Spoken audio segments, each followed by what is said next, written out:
Hello guys, स्वागत है आप सबका।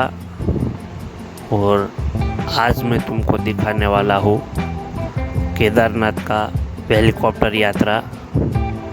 हेलीकॉप्टर से स्वर्ग कितना सुंदर दिखता है। आप जो देख रहे हैं वो सब ट्रेन है, यानी तंबू। इसके अंदर सभी यात्री लोगों इसमें रात का गुजारा करते हैं। और कितना खूबसूरत नज़ारा है।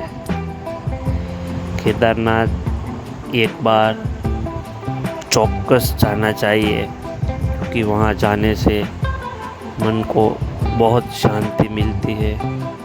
और ये हेलीकॉप्टर का नज़ारा लाइव नज़ारा है। आप लोग देखो, अपने दोस्त लोगों को शेयर करो। अब हम नीचे उतरेंगे, उसके बाद महादेव का दर्शन करेंगे। जय केदारनाथ बाबा। तो वीडियो अच्छा लगे तो वीडियो को लाइक शेयर करो। और जो चैनल में नए हो तो चैनल को सब्सक्राइब करना मत भूलना।